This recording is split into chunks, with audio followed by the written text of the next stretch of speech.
Hey kids, this is Ivan. How you doing? Well, I want to talk about something really fun I got to do last week, and I figure I better hurry up because tonight I'm going to be playing a different game. Tonight I'm going to be playing some Star Wars, some Edge of the Empire, which Eloy is going to be nice enough to run for us, so I'm really pumped about that. But I'm not going to talk about Star Wars, I'm going to talk about Star Trek. I've been really interested in trying the 2D20 system by Modiphius for a while now, and I've had friends that are playing Conan, and friends that are playing Star Trek, and so finally I had the opportunity to kind of hop in on a Star Trek game. So I joined the game that Complex Games Apologist is running, and I'm pretty sure that I got a chance to get in on the second half of episode 1. I think it was kind of split right down the middle. The other players in the game are Jason, Dark Age of Roleplay Game, who could not play that day. He was pretty sick, so we're glad he's okay. And Eloy is another player, and then the other player, I believe the guy, I hope I don't butcher it, but I think it's Jim, is a friend of CGA's, and I think the guy's new to role playing, but not new to Star Trek. So you might be confused, like you're gonna play Star Trek. You got all Star Wars stuff back there. Well, listen, this is my 1975 Starfleet technical manual. I think I probably bought it in 1975. I've been watching Star Trek since I was a little kid. My dad turned me on to all that kind of stuff, and I want to see. Well, it's our heavy cruiser, right? There's the Enterprise right there. I lovingly spent many hours looking at this book when I was a kid. It's probably a collector's item now. Anyhow, not the game, just a cool book. But I really enjoy the Star Trek genre, even though I probably haven't watched a show or seen a movie in a few years now. But I kind of grew up watching that. I really dig it. So I want to give my impressions of this game and some of the other stuff that we did. We played it on Roll20, but we used Discord for audio. Discord for audio was fantastic, and the video for Discord was really kind of neat. Roll20, is not my favorite thing, but I'm more of a theater of the mind guy. But CGA did a great job with it. But it did affect the game in a certain way, and I want to talk about that a little bit. First of all, though, I want to talk about the system. I really, really, really like how the system handles your competence at something, where you have, I think they're called attributes, I could be wrong, but there's 6 attributes, and you have a score in them. And then you also have 6 different, I think they're called disciplines. You have a score in those. You add them together in order to get a final score, which you must roll equal to or under in order to get a success on a D20. And depending on what you're actually doing, what you're trying to do, you will combine different ones. So, depending on like how you're trying to do a task, you might be using something like daring and security. But if you come at it from a different way, you might be using, insight and security. Or you might be using something like control and engineering, or you might be using something like reason and engineering. Depends on how you're actually approaching the task. I really like that. I found it really easy to figure out what my character was doing, how they were doing it. And you could play it in a really gamey sense if you want to, I suppose. But for me, it was neater thinking about what is this guy actually like? What is he actually doing? One of the other neat things about Star Trek Adventures is that the characters are portrayed as extraordinarily competent. They are at the peak of their ability. In fact, there really isn't character progression in this game so much. You can, but it takes a long, long time to improve something like an attribute or a discipline. Instead, where the game actually goes is you can actually change your focus. So you can change, you can take a point out of one attribute and put it into another, or take a point out of one discipline and put it into another to reflect the fact that this character is now focusing their energy in another direction. It's kind of like, you can't see him in this shot, but my bass guitar is back there. Oh, there's one. I'm not as good at playing bass guitar as I was probably a couple of years ago because I don't play them very often. You might find a little bit of dust on the 12 string every once in a while. It doesn't mean that I suck. It just means that I focused my energy in other directions. And so, I'm still relatively competent. I'm just not as competent as I used to be. I need to go practice a little bit more. If I do that, then I'm taking time away from the other thing I'm doing. So that skill might go down. So I really kind of dig, how the game handles that. As far as the actual experience that we had, it was a little bit informed by the Roll20 format.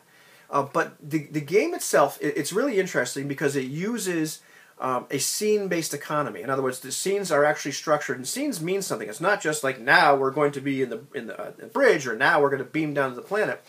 when a scene happens, and a scene isn't necessarily a location, it's a situation. You know, you can in Star Trek be whacking your comm badges. I had a scene, you know, with the captain where the captain is in the bridge or in his ready room. I'm down in engineering trying to figure out a problem because I played an engineer, and so that's the entire scene. But there are actual mechanical things attached to these scenes. There are things like momentum, which is a positive quantity that the characters can earn by succeeding at tasks. You're limited to, I think, a cap of something like 6 momentum.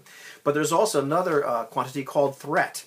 And the game master can use this threat to change things in the scene. In other words, to bring about bad things happening, or to make the bad guys more powerful, etc. You can use your momentum in the same way to achieve things, to ask more things, to achieve more stuff, etc. They're a game currency. But the game currency, evaporates and resets after the scene. So it has to be used then. It's really kind of interesting.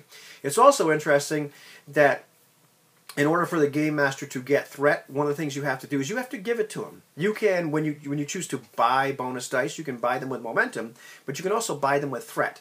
A lot of times my character chose to push himself and buy these extra dice with threat, which meant I was giving CGA extra resources to use to push back on us.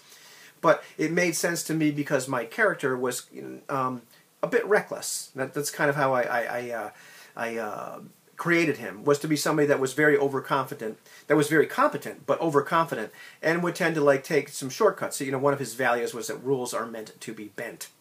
And the game also has you choose some values, which I thought was pretty cool. There is a part of Star Trek Adventures which is handled in a very kind of meta sense. It's a little bit unusual for me to play a game like that, where you're kind of hovering over and your character at times and looking at the entire scene. And how can we make this more Star Trek? The game system itself does a really good job at making things very Star Trek, and part of it is this whole scene economy.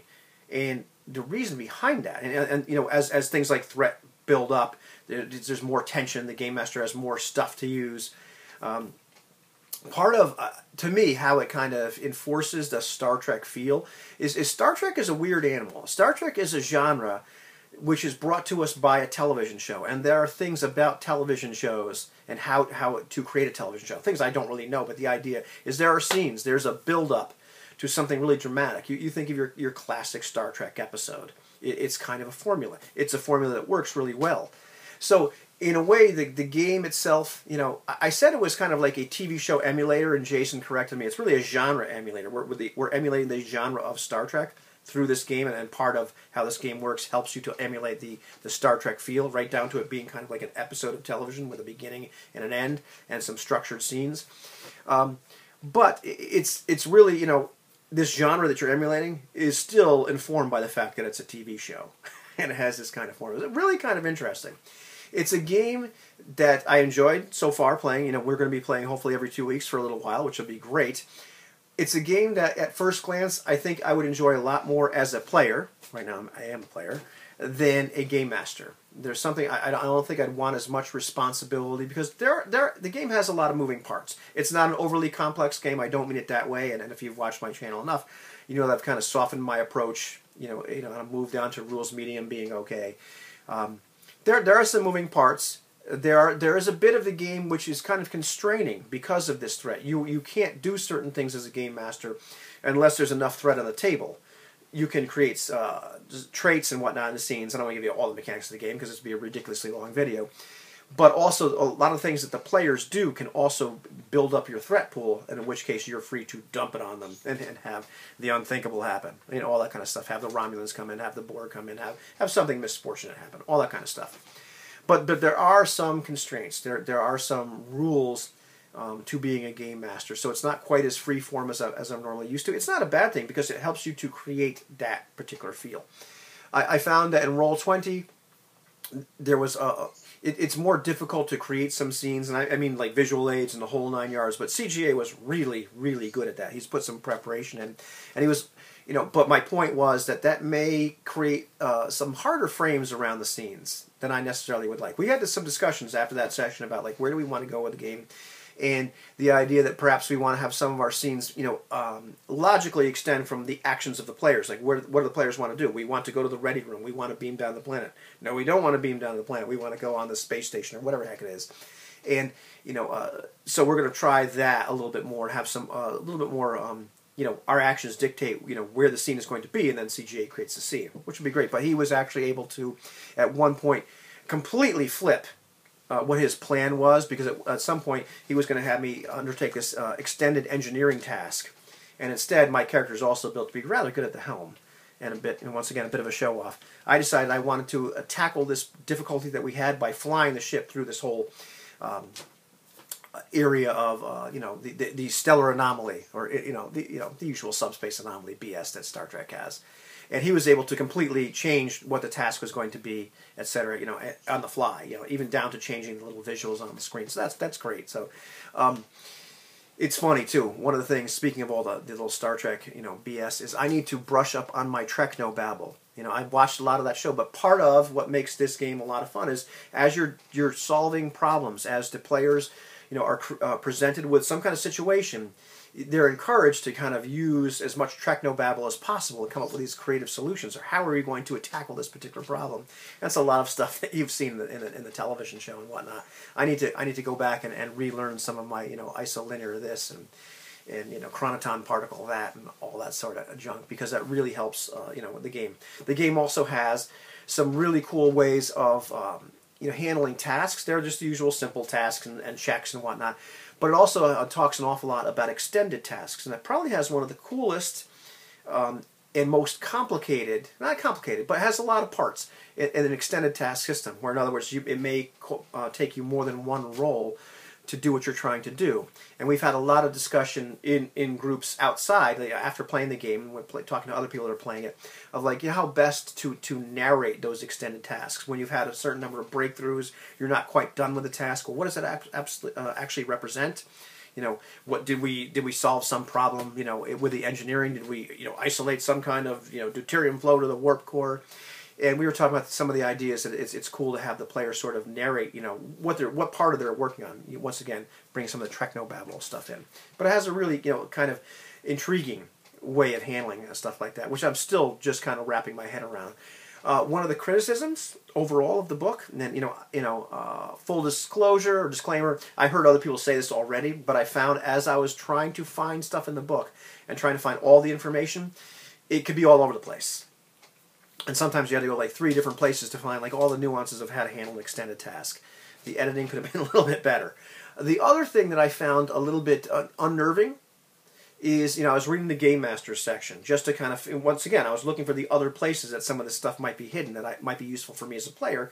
Plus, I wanted to understand the game. I enjoy reading new games and figuring them out. And some of the advice to the Game Master seemed to be a little bit schizophrenic. And what I mean by that is, in some areas they're telling you to handle the game in one way, and in other areas, maybe the next paragraph they're telling you to do something a little bit different, and then the third paragraph they're telling you to do something radically different in terms of how to handle the rules, or are you there to entertain the players, or is it more of a railroady kind of thing, etc. I'm not going to go into all the details, but I was turned on to the fact that the game was written by more than one person, so there's probably several different perspectives in there, and sometimes it can be a little jarring. It's something that some years ago I wouldn't have noticed, but since talking to some people and who've thought more about this, reading some more games, learning about just intentions, what does this game actually do? What's the word from the game designer to the game master? How should you handle this?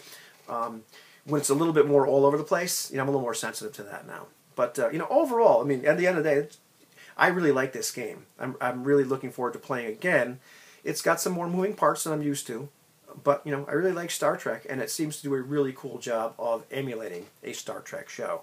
And CGA has been doing a great job of running the thing, so I'm pretty pumped. So that's it. And tonight I'm going to play some Star Wars.